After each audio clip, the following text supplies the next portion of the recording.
Hey guys, I'm doing this short presentation para makapag-review kayo on hypothetical syllogisms. Okay, sana makatulong ito. So, sa hypothetical syllogisms, nandun yung conditional, disjunctive, tsaka conjunctive. Okay, this might look familiar kasi ito yung ginamit natin nung tayo ay nag-Kahoot. So, sana maalala nyo pa to. Una ay ang conditional. So remember, I wrote on the board how to symbolize this type of syllogisms. So in a conditional syllogism, the antecedent is symbolized by A and the consequent by B. The relation that exists between the two is expressed by the sign colon, the colon sign. So pag makita nyo yung colon sign, yan ay conditional. So for example, A, then you have colon, B, ibig sabihin yan, if A, then B. Okay? So madali na lang yan. Let's go to the next slides. Next slide. So we have 5 examples. Okay, so ito yung ginamit natin last time. If I don't change my oil regularly, my engine will die. But my engine died, thus I didn't change my oil regularly. So kung i-symbolize natin yan, I don't change my oil regularly would be A, okay, and then colon, let's use blue. My engine will die would be B. So, A, then B. So, ano ang minor premise natin? A or B? B, right. So, lagyan natin yung B. Okay. Therefore, ano magiging conclusion? A. The other, okay, the antecedent. So, ngayon, tingnan natin kung may violation. Okay? So, ano ang rules sa conditional syllogism? Modus ponens. Ano ang modus ponens? Pusit. Naalala niyo yun? Pusit the antecedent, pusit the consequent. Okay? Pag modus tollens naman, ano modus tollens? Tollens, dali. Sublate the consequent and then sublate the antecedent. Okay? Pag sinasabing sublate, you reject. So, pag sublate, ito yung magiging example niyan. So, modus ponens, A, then B. Okay, first rule, modus ponens. Ano sabi? Posit the antecedent. So, posit the antecedent. Ibig sabihin nun, affirm, ibaba mo lang. So, i-posit mo rin ang consequent. That's modus ponens. Pag modus tollens, A, then B, sublate, sublate the consequent, and sublate the antecedent. So if you have this picture, then it is valid. Now look at this picture. Is this valid? No. Why is it not valid? It's not valid kasi yung ginawa niya sa B, so that's B, and then B, pinusit ang B. Pinusit niya ang B. Ang rule is, you sublate the consequent. Anong ginawa? Pinusit ang consequent. So, this is invalid. So, anong magiging fallacy niya? Fallacy of, tama ba? Fallacy of not rejecting, affirming the consequent. That's the fallacy of affirming the consequent. Okay? Gets? Let's go to the next slide. So again, so para madaling maalala, sulat nyo agad. Pwede naman kayo magsulat niyan sa test paper. Okay? That's our symbol for conditional syllogism. So this is, if I don't tie my shoes, then I trip. Okay. So this is our A, then B. Ano nangyari dito? A. So ito yung B. So what is the picture here? So you have, huwag kayong tamarin sa pag-symbolize kasi yan ang makakatulong sa inyo. Remember our rule? Ha? Anong ginagawa sa antecedent? Posit or sublate? Posit. Okay. So you have A, posit, B, posit. Posit B. So posit, sorry guys kung nako-confuse kayo. Okay, ulitin ko lang. Posit the antecedent, then posit the consequent. That's valid. Okay? Good. Next. So A ulit, you have here, that's an A. And then this one is the B. So you have, so symbolize natin. A, then B. Okay? Now, ang minor premise natin ay the A. So anong ginawa niya? You are kind, ginawa niyang you weren't kind. Excuse me po. That's a negation. So ang ginawa niya, instead of positing the antecedent, sinablate niya. So you sublate the antecedent, sinablate na rin niya yung consequent. Is that valid? Let's go back to our rules. A, then B. Posit the antecedent, posit the consequent. A, then B. Sublate the consequent, sublate the antecedent. So what happened here? This is not valid. That's not valid. What is the fallacy involved? Fallacy of rejecting the antecedent. Reject. X. Okay? Malinaw? So symbolize, malaking tulong pag nag-symbolize kayo. Okay, here's another one. If you drink surge, and okay, then you won't fall off your skateboard. So that's an A, and then you have B. So A, then B. So ano minor premise natin? That's B. Okay. And the conclusion is A. So symbolize again. A, then B. Minor premise is B. And then A. So sulat nyo lang yung letters muna. Then tingnan nyo lang kung pinosit ba or sinablate. So pinosit or sinablate. Galing na.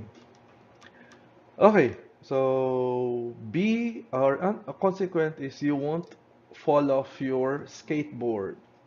But you fell off your skateboard. So sublate the consequent. Okay? Posit siya kung ang minor premise ay you did not fall off your skateboard. Pero you fell. So sublate. Okay? Kinontradict mo yung sinabi mo sa consequent. So sublate na rin. Is this valid? Is this valid? Yes. Okay? So yung invalid, if you reject the antecedent, RA is invalid. And then the other one is when you affirm the consequent. That's also invalid. So tandaan nyo na, kung naging RA or AC, invalid agad yan. Okay? Now, this one is valid kasi wala namang nangyaring RAAC dito. Okay? Good? Next. If you want to be a used car salesman, then you have to be a flashy dresser. You don't want to be a used car salesman. Thus, you don't have to be a flashy dresser. So, diretso na agad tayo ha. A, then B. So, what's our minor premise? That's A. What did it do? So, nireject niya, sinablate niya ang antecedent. Tama yan. Invalid. Fallacy of RA. Rejecting the antecedent. Very good. You're getting good at this. Okay. Now, this one is the disjunctive syllogism. The first disjunct is symbolized by A and the second by B. Okay. The relation that exists between the two is expressed by the sign V or wedge or veg. So V ang gagamitin natin. Yung conditional colon yan. So disjunctive is V. Okay. So here are the examples. Either some A is E or no W is U, but blank, therefore no W is U. So if we symbolize it, palitan natin yung kulay para maiba naman. Some A is E would be our A, and then V. No W is U would be our B. So ito yung missing. Ang conclusion natin ay B. Okay, kung meron kang ganitong example, ito ay complete. Complete yan. O, madali lang to. Complete disjunction yan. Either A or B lang yan. So kung ang B ang ating conclusion, ay di A ang minor premise. Ganun lang. So anong minor premise natin? Some, rule. What's a rule? Dali, ano bang rule? So if you posit one, you sublate the other. If you sublate one, you posit the other. So yan ang rule. Okay? Sa complete disjunction kasi meron pang incomplete eh. So if you posit one, sublate one, posit the other. A or B, posit one, sublate the other. So in this case, given naman yung ating conclusion, ano ginawa niya? No W is U, no W is U. May nagbago ba? Wala. So, posit, that's posit. So, pinosit niya. So, ano dapat ang A natin? Sublate the A. So, ayan na naman, ang hirap magsulat gamit ang mouse. Some A is not E. Okay? Easy, right? Okay, next slide. Bilisan ko kasi naka 13 minutes na tayo. Mahabang malaking file na to. Either he likes sweet or sour, but he does not like sweet. Therefore, so what do you think? Do we have a complete disjunction or an incomplete? Right, incomplete kasi pwede namang may bitter, baka gusto niya na yung ampalaya. So, pwede, di ba? So you have A, okay, B, and then he does not like, so that's sublation. Sublate. So ano sinablate niya? Sweet, or the A. Okay, sublate, A, posit the other. Tama. Ano ang rule sa incomplete disjunction? Nako po, hindi ko na maalala. Ano ba? Help me guys. He does not like sweet. Does it follow na gusto niya? Does it follow na he likes sour? Okay? Tama kaya to? No. So since incomplete siya, baka tinatago niya yung pagkagusto niya sa mapait. So anong fallacy to? So kung invalid yan, fallacy of dali. Tollendo ponens. TP. Ayan. TP. Okay? Tollendo ponens. Fallacy of Tollendo ponens. Okay. Next. Tingnan nyo kung tama ako ha. Okay, either binay is honest or dishonest. This is a complete disjunction. So, A or B.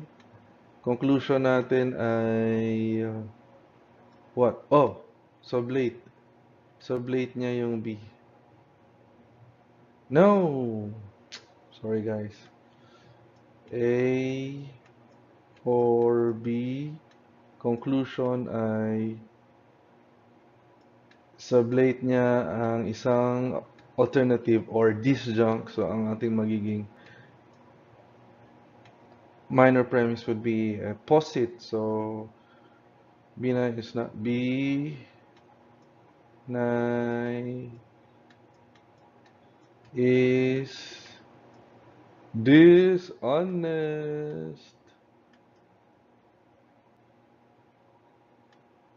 Bang! Okay. Pag complete disjunction, wala kayong problema. Either I will vote for Duterte or for Poe. I will not vote for Poe. Does it follow na I will vote for Duterte? So that would be fallacy of Tollendo Ponens. So if it is invalid, write the fallacy. Okay? Bibilisan ko kasi umabot na ng 17 minutes. Mahaba na to. Either Bill Gates is rich or poor. Okay? Ponendo Tollens. So he is rich. Posit one, sublate the other. Therefore, he is not poor. Okay? Conjunction. Okay, so conjunction, symbolize A and B pa rin. And the relation that exists between the two is expressed by the sign dot. So, dot siya. Okay, let's go, go, go. Bilisan natin. About kaya to 20 minutes. We cannot have comedy and be politically correct at the same time. So, comedy is A and then dot. Be politically correct. And then we are doing comedy. So, that's posit. Then B. Ponendo Tollens. That's the rule. No problem. Okay? So magiging we are not politically correct. Okay. You cannot antagonize and influence people at the same time, but you're not antagonizing people. So ano to? Sinoblate niya. So sublate, posit, that's a fallacy. Ano fallacy yan? Tollendo Ponens. Okay. Next, I got a minute left. So one cannot love God and Mammon at the same time. So you have T. So what's missing? It's a P or posit. So posit mo lang. You point love Mammon. Okay. Valid. One cannot use his cell phone and drive at the same time. So this is a what? This is a P. So T. Aha. That's a fallacy of Tollendo Ponens. Then you have cancer cells can't proliferate and invade. So you have a P. T. It's valid. Oh, it is invading. I'm at the last